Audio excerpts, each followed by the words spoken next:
Magandang araw po, welcome po sa aking channel, Nov9 TV.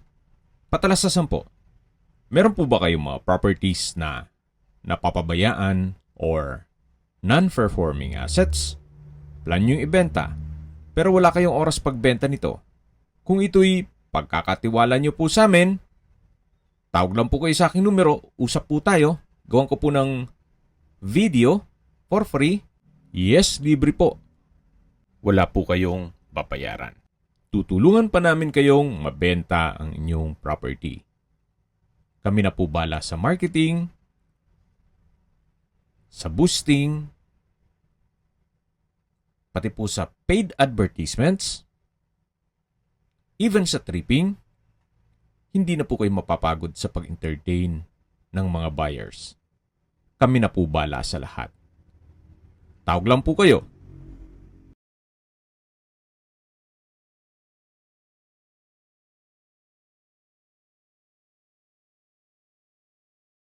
Nandito po tayo ngayon sa isang exclusive subdivision na malapit po sa Tagaytay. Ito pong bagong video presentation natin ay isang 3-story house and lot.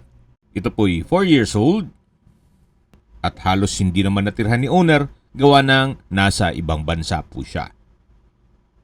May lot area po ito na 280 square meters at may floor area na 350 square meters more or less. Meron po itong maliit na dipping pool o mini swimming pool at well-maintained po itong bahay.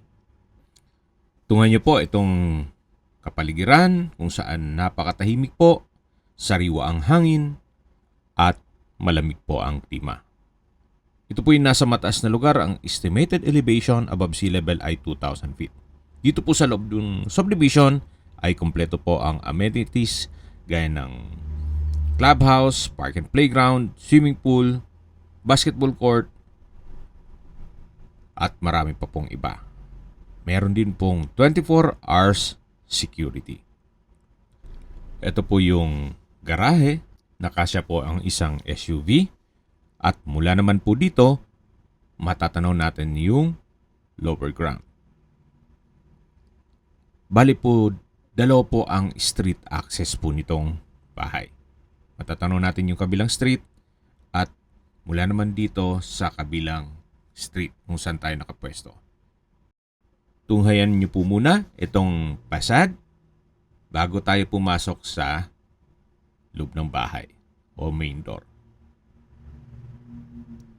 Meron pong 3 step ng hagdan dito bago makapasok. Then naka-pebble stone design po ang flooring at solid wood po itong main door. Pasok po tayo. Samahan niyo po ako. Ito po yung living area o salas. Naka-ceiling cove design. May pin lamp, center lamp. Premium tiles ang ginamit sa flooring. At meron din pong customized glass windows. Open concept lang po ito, walang partitions. At malaki naman po ang espasyo nito. Mula naman po dito, ito po yung unang kwarto. Mamaya na po natin i-check yan. Lipat po muna tayo dito sa kabila. Then may ilang steps ng hagdan. Ito naman po pwede po itong gawing family room or entertainment room. Naka-ceiling cove design, naka-pin lamp, center lamp, may customized glass window, then naka-tile flooring at may access po ito sa balkonahe. Yung pong sa dulo na makikita nyo. Ito po yung naka-sliding glass door na may aluminum screen door. At mula naman po dito sa balkonahe, matatanaw nyo naman ang inyong mga magiging kapitbahay. At napaganda po ng tanawin. Meron pong mountain view. Balik po ulit tayo dito sa loob. Ito po yung family area. Dito naman po sa side na to ay yung linen room. May multiple shelves, may sliding glass window, at malaki naman po ang espasyo niya.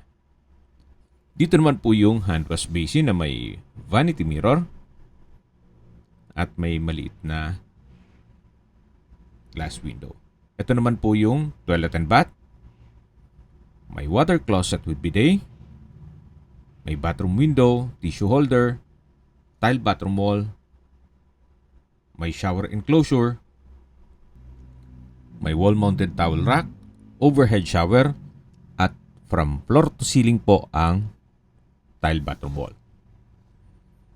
Ito po yung common toilet and bath. At yan po yung hand wash basin. Dito naman po yung linen room. At ito naman po yung family area. Actually, pwede pong gawing another room kung malaking pamilya po kayo. At akyat po tayo dito sa third floor.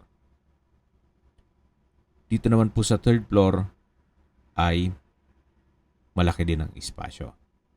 Check po natin itong kwarto. Malaki naman po ang espasyo nito. Hanggang dito po yan sa kabila. Yan po. Meron din po itong bed frame and mattress, naka-ceiling cove design, customized glass window, may wardrobe, tile flooring, at meron din po itong access sa balkonahe. Gaya po ng nasabi ko sa inyo kanina, meron po itong dalawang street access. Yung pares ng balkonahe ay matatanaw nyo ang mismong daan at mga magiging kapitbahay. Balik po ulit tayo dito sa loob. Ito po yung kwarto dito sa third floor. Yung kanina pong pintuan, bago tayo pumasok dito sa kwarto, ito po yun. Pwede po itong gawing hangout area. Lagyan ng polycarbonate na roofing. Or pwede ring magpalagay ng banyo para may toilet and bath yung kwarto dito sa third floor. Kung ayaw nyong gawing itong hangout area. Pasok po ulit tayo dito sa loob. Yan po yung kwarto. At bababa na po tayo. Ito naman po yung family area na may access papunta sa balkonahe. At meron pong toilet and bath. At yung linen room. At kung sakali man po na ay yung lagyan ng partitions, pwede man po maglatag ng mga foam dyan. Kung marami pong miyembro ng pamilya na magbabakasyon dito. Baba na po tayo. At check natin itong kwarto na dinaanan natin kanina. Ito po yung master bedroom. May bed frame and mattress, split type aircon, ceiling cove design, customized glass window, tile flooring, meron din pong wardrobe, at may sariling toilet and bath. Meron pong bathroom countertop, couple hand wash basin with stainless faucet, may malaking vanity mirror, meron pong bathtub, bathroom window, tile bathroom wall, shower enclosure, at overhead shower. High ceiling na rin po ito. Ito po yung water closet with bidet. Meron din pong tissue holder, towel rack, meron din pong bathroom drawer. Ito po yung toilet and bath ng master bedroom. Malaki din po ang espasyo nito. At labas po tayo. Ito po ulit yung hallway. At yan po yung papunta sa family area. Ito po yung living area At yan po yung main door. Diyan tayo pumasok kanina. At dito naman po ay meron pong hagdan papunta sa lower ground o ground floor. Ito po yung naka-concrete and tiled staircase at tubular railing. Baba po tayo. Yan po, matatanong natin yung powder room. May hand wash basin, may water closet with bidet, at vanity mirror. Dito naman po yung kusina at dining area. Meron pong dining set. Meron din pong island na may high chair. May refrigerator. Malamang hindi na rin yan kukunin ni owner kung anong nasa ibang bansa siya. Kasama na po yan. May kitchen countertop. Stainless sink with faucet. May kitchen cabinet. Kitchen drawer. At storage ng kitchen utensils. Meron din pong gas range. May microwave. At yan naman po yung access door mula dito sa kabilang street. Na mayroon din pong garahe dito. Kung dito sa kabilang street po papasok, bubungad ka agad yung kusina at dining area. Ito naman po yung kabilang side nung bahay o view. Sa mga nag-skip po ng video, ulitin ko lang po, meron po itong dalawang street access. So, pwede pong dito kayo pumasok or pwede rin dun sa kabila. Doon naman sa kabila ay yung main door na nandun po ang living area o salas. At pag dito naman po kayo pumasok ay yung kitchen at dining area. Ito naman po yung garahe. At meron pong ilang mga ornamental plants. Dito po naman ay yung tinutukoy ko na mini pool o dipping pool. At yan naman po yung access door na papunta sa dining area na naka-solid wood door. Yan po yung dining set, round table, at sa dulo yung kusina. Meron din pong access door papunta naman dun sa setback o kabilang side ng bahay. Check po muna natin itong pantry. May multiple shelves. Sa ngayon, ginawa nilang stock room at nandiyan naman yung circuit breaker. Ito po yung tinutukoy ko na access door papunta dito sa may service area at paikot naman yan dun sa may harapan ng bahay. Ito naman po yung papunta sa maid's room. Check natin. Meron din po itong toilet and bath. May hand wash basin. Tile bathroom wall. Vanity mirror. Water closet with bidet. At dito naman po yung maid's room.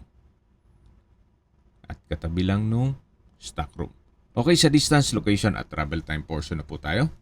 Mula po sa Twin Lakes, ang distance is 6.4 kilometers at ang travel time is 13 minutes. Mula naman po sa Tagaytay Rotonda, ang distance is 20 kilometers at ang travel time is 34 minutes. Mula naman po sa Taal Poly Medical Hospital, ang distance is 29 kilometers at ang travel time is 31 minutes. Mula naman po sa Metro Lemery Medical Center, ang distance is 28 kilometers at ang travel time is 51 minutes. Yan po yung lagi kong binabanggit sa aking video na dapat nyo i-consider sa paghanap ng property ay yung meron pong malapit na hospital. Hindi ko naman po sinasabing sakitin kayo, Yan naman po ay for emergency purpose lang naman. At mula naman po sa mga beach resort sa Calaca, ang distance is 15 kilometers at ang travel time is 31 minutes. Kung manggagaling naman po sa Manila o sa airport, ang distance is 75 kilometers at ang travel time is 2 hours and 30 minutes. Okay, sa presyo na po tayo. Binibenta po ito ni owner sa halagang 18.5 million pesos. Kung interesado po kayo, mag-message lang po kayo sa aking numero. Sa mga kababayan naman natin sa ibang bansa, meron po akong WhatsApp, Viber, Telegram at Signal. Same number lang po, 0917 316 3399. Sa mga nagtatanong naman po ng aming Facebook, meron po aming Facebook page na Nov9TV at Facebook Real Video. Meron din pong TikTok at Instagram. May ibang YouTube channel po kami, the Nov9TV channel, Nov9TV Listings, Nov9TV On The Spot, Nov9TV Updates, at Nov9TV House Rental.